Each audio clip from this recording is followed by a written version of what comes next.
Bonjour à tous et bienvenue sur Review.com pour cette 19e édition du Mag Review. Au sommaire de cette 19e édition du Mag, on vous parlera tout d'abord de Carrier IQ, une histoire riche en aveux et en rebondissements, puis nous nous pencherons du côté de Microsoft pour parler plus précisément de l'OS mobile Windows Phone. Ensuite, nous vous parlerons de Samsung qui bat actuellement tous les records de vente en France et dans le monde. Puis nous irons voir le Kindle Fire aux États-Unis qui lui également se vend extrêmement bien malgré quelques mécontentements. Et pour finir la partie news, nous vous parlerons du jeu Dirt Showdown, où nous allons vous montrer un petit trailer. Et enfin, après les news, on attaquera un petit débat sur l'avenir des netbooks. Et c'est parti pour les news. Bonjour à tous, bienvenue sur Review.com. Comme toutes les semaines, on vous propose une petite séance de rattrapage si vous avez raté les actualités qui font du bruit en ce moment. Carrier IQ, Kindle Fire ou encore Dirt Showdown, c'est tout de suite dans la rubrique news. Chose promise, chose due, on vous en parlait la semaine dernière. Depuis 2 semaines, Carrier IQ est au centre de la tourmente et n'est pas prêt d'en sortir puisque la société vient d'être placée sous le coup d'une enquête fédérale aux États-Unis.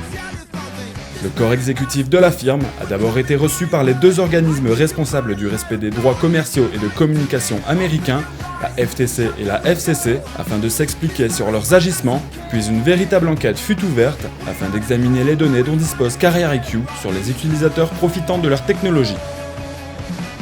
Mira Woods, porte-parole de la firme, a tenu à assurer que la totalité des investigations s'était déroulée en totale transparence et que les forces gouvernementales ont pu procéder correctement à toutes les analyses requises. Carrier IQ se trouve actuellement dans l'œil du cyclone, mais cette focalisation sur un acteur unique a tendance à occulter que bien d'autres protagonistes ont aussi été suspectés d'avoir eu un rôle majeur dans cette affaire. Souvenez-vous, plusieurs grandes entreprises avaient dû rendre des comptes à la Cour de justice du Delaware, notamment Apple, Samsung, HTC ou encore Motorola, ainsi que plusieurs opérateurs téléphoniques. Maintenant reste à voir quelles ont été les implications de Carrier IQ sur le vieux continent, affaire à suivre. «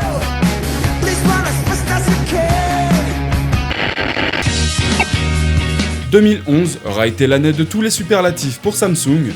En seulement 11 mois, le géant coréen a vendu pas moins de 300 millions de terminaux à travers le monde, un chiffre d'ores et déjà supérieur au bilan annoncé par le constructeur en fin d'année 2010, alors que le mois de décembre, pourtant connu comme étant la meilleure période de vente pour les fabricants, n'a pas été pris en compte dans le calcul.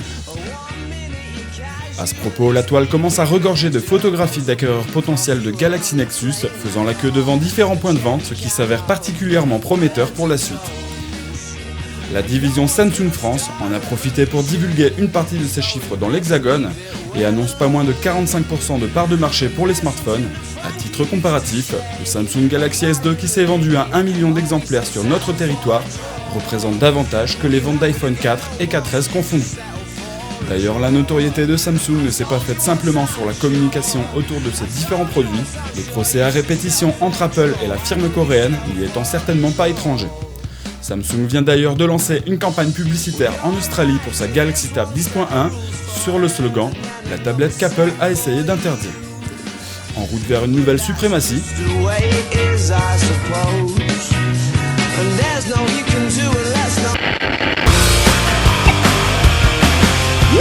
alors que Samsung cartonne en ce moment même sur le marché des smartphones, Amazon de son côté fait lui aussi un tabac avec sa Kindle Fire. L'ardoise s'écoule en effet à environ 1 million d'exemplaires par semaine aux États-Unis, un chiffre qui fait penser à certains que cette dernière pourrait bien être pressentie comme la représentante par excellence du système Android dans le monde. Ce succès commercial est paradoxalement mis à mal par la grogne de nombreux utilisateurs qui dénoncent un grand nombre de problèmes sur la tablette, dont un écran tactile récalcitrant, des difficultés récurrentes à se connecter en Wi-Fi ou à afficher une page web, une gestion douteuse de la confidentialité ou encore l'absence d'un bouton de gestion du son. Quoi qu'il en soit, se lancer dans un marché déjà saturé est plutôt difficile. Il faut donc saluer les ventes de la Kindle Fire aux États-Unis, qui sont plus qu'encourageantes pour une première tentative. Concernant les différents problèmes rencontrés sur la tablette, Amazon nous annonce qu'une mise à jour visant à régler les lacunes logicielles sera bientôt déployée et que l'impossibilité de régler les problèmes hardware de la tablette laisse augurer la sortie d'une éventuelle Kindle Fire 2 au printemps 2012.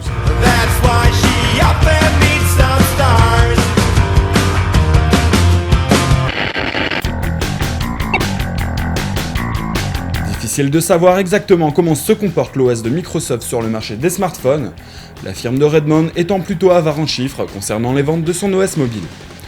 Pour ne rien arranger, les statistiques de part de marché que l'on nous donne font état des ventes de Windows Phone et de Windows Mobile confondus. Afin de prendre la température, nous ne pouvons que nous baser sur les décisions politiques de la firme. C'est donc dans cette ambiance de doute que nous apprenons qu'Andy Lees, responsable de la division Windows Phone chez Microsoft, a été évincé de son poste de direction. C'est donc Terry Merson qui prend le relais, sans pour autant être officiellement à la tête de la division, mais il a toutefois clairement pour tâche de redresser le secteur Windows Phone.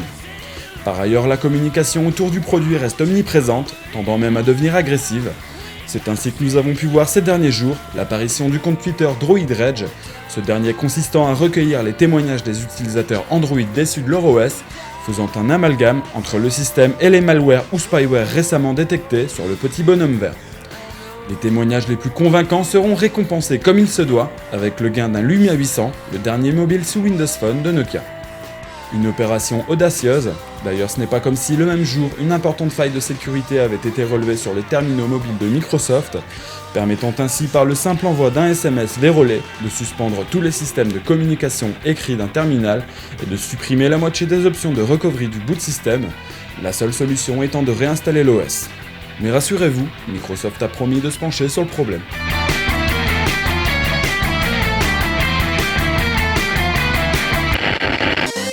Bon, pour finir cette rubrique news, on va parler jeux vidéo, avec l'annonce de Destruction Derby 3. Ah, pardon, on précise qu'il s'agit de Dirt Showdown. Ah bon? Ok, bah c'est parti pour un trailer qui ne fait pas dans la dentelle. En fait, on ne voit pas grand chose du jeu, mais une chose est sûre, la série continue de se métamorphoser d'épisode en épisode. Après, on aime ou on n'aime pas, vous êtes seul juge.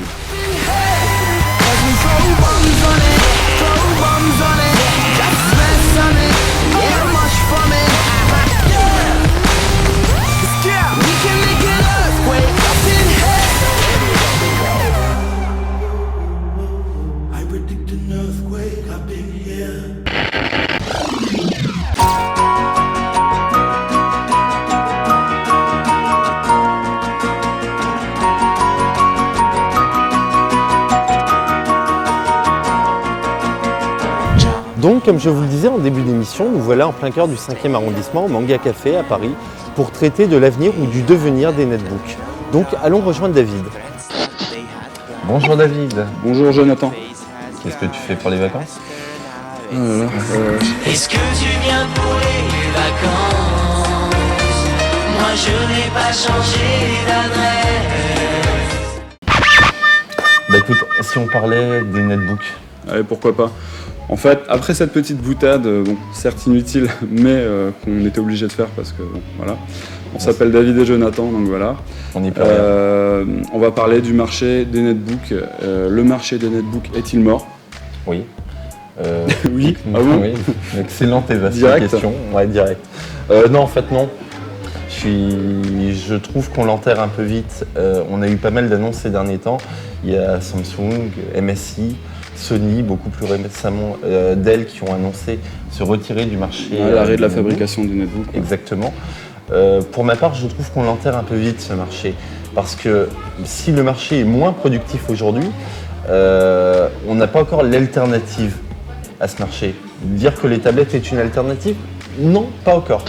La tablette à l'heure actuelle ne permet pas, enfin elle permet de consulter bien sûr, vous allez sur votre tablette. C'est vrai que c'est plutôt difficile d'écrire sans suite Office par exemple sous Android sur une tablette. Tu vas galérer, tu vas vraiment galérer si tu as. C'est pas ce qu'il y a de plus utile pour la prise de notes, hein, ça c'est sûr. C'est sûr, c'est sûr.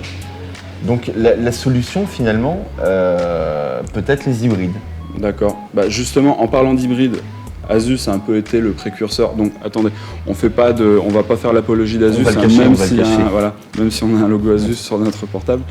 Mais bon, il faut bien avouer qu'Asus a été le précurseur, on va dire, sur les netbooks avec l'IPC 701. Non, on va être clair, hein, si les constructeurs font des bêtises, on le dit, si les constructeurs font des choses bien, on va le dire aussi. Ouais. Là, sur ce marché, Asus a effectivement été précurseur, l'IPC 720 qui est sorti en 2007. Et il a aussi été le premier à proposer une vraie alternative au netbook, Oui, avec un hybride tablette, on va dire. exactement, l'iPad Transformer et le Transformer Prime qui normalement devrait bientôt sortir. Et on va même regarder ce que fait Asus de très près dans ces prochains temps, parce que pour 2012, on nous annonce la création d'un hybride Ultrabook tablette. Voilà, donc justement, sûrement que les autres constructeurs, par exemple Samsung ou Motorola, vont peut-être se lancer aussi là-dedans. Alors, ce qui me paraît évident, c'est que les autres constructeurs vont regarder effectivement ce que fait Asus, vont essayer de voir comment ça marche. Parce que Motorola, semblant de rien, a déjà fait à peu près la même chose avec un clavier à ajouter. Ouais. Bon, même s'il l'a fait aussi avec la Trix, qui est un smartphone. En même temps, quand on voit la Kindle Fire d'Amazon, Voilà. on ne peut pas s'empêcher de penser que les constructeurs puissent baisser leur prix, en tout cas baisser leur marge plutôt, par rapport à leur tablette actuelle. Surtout que des annonces de baisse de prix, Voilà. notamment Nvidia, par Nvidia, le ont été président annoncées. d'Nvidia a annoncé que les Tegra 3, d'ici 2 trimestres, baisseraient beaucoup. Donc il n'a pas donné de fourchette exacte, mais on peut s'attendre à des tablettes sous Tegra 3 à moins de 300 €, c'est sûr. Alors effectivement, À mon avis, c'est plutôt une tactique commerciale, Voilà. étant donné que sur un trimestre, même sur un semestre, ça arrivera sûrement avec l'arrivée, ça concordera plutôt avec l'arrivée D'une Tegra 4, d'un nouveau SoC. simplement. Voilà. c'est vrai que Forcément, bon. C'est vrai que vu de l'extérieur, ça ressemble à une manière de dire bon attention, la Tegra 4 va bientôt arriver. Mais toujours est-il que la Tegra 3 reste un processeur puissant et finalement une tablette ou un hybride sous Tegra 3 peut être le bienvenu pour un petit budget. Alors justement, avec tous ces processeurs ARM, Tegra 3, Cortex A9, Texas Instruments, Ouais. quel est l'avenir possible justement par rapport aux netbooks et aux tablettes, surtout par rapport aux tablettes par la suite? L'idéal serait des operating systems qui s'adaptent à la fois à une interface tablette et une véritable interface. Donc bien sûr, on pense à Windows 8, Avec son interface métro. voilà, avec son interface métro qui devrait techniquement sur les tablettes avoir à premier abord l'interface métro. Puis si tu la slides sur un dock ou quoi que ce soit, tu pourrais switcher directement en mode desktop. Parce que bon là c'est toujours au stade de rumeur, mais normalement si Microsoft a bien calculé son coût, mettre une interface métro sur Windows 8, on ne peut pas s'empêcher de penser que ça puisse être compatible avec les processeurs ARM par la suite et non pas juste une simple émulation. J'ai comme un doute, à moins que... J'ai un doute. Effectivement, Windows tourne sur des technologies x86. Les applications, techniquement, fonctionnent sur ARM. La technologie x86 peut émuler une technologie ARM. Le contraire est beaucoup moins possible. Bien sûr. Est-ce que tu crois vraiment qu'on va avoir une technologie qui va pouvoir lire les deux ? Si Microsoft a justement intégré une interface métro à son nouvel OS, ça m'étonnerait qu'ils aient envie de se reprendre un soufflet comme ils s'en sont mangés un avec Windows 7 pour les écrans tactiles. Alors je vais être un peu dur, je vais dire que Windows 8 a tout pour plaire sur le papier. Ouais.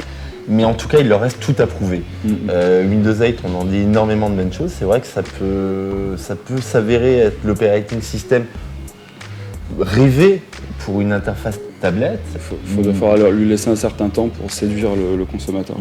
Oui, enfin je dirais simplement que les arguments à l'heure actuelle du netbook restent donc son prix et finalement ses fonctionnalités. Qu'à l'heure actuelle, on a beau enterrer le netbook, mais les nouvelles vagues de produits, les nouvelles technologies ne permettent pas encore à l'heure actuelle de vraiment le remplacer ou de le supplanter. Donc je pense qu'on va un peu vite, tout simplement. Je conclurai là-dessus. Donc voilà. Tu vois, on arrive à tomber d'accord. Voilà, on arrive à tomber d'accord pour une fois. Donc voilà, si vous avez envie de partager ça avec nous, si vous avez envie de débattre aussi, n'hésitez pas, ça se passe juste en dessous, donc dans les commentaires. Ou alors n'hésitez pas à visiter notre forum, donc sur review.com. On vous accueillera avec plaisir et voilà, vous venez débattre, vous dites vraiment ce que vous pensez. Et voilà, Jonathan sera là pour vous répondre. Ou toi. Ou moi. Voilà. À bientôt, au revoir. Au revoir.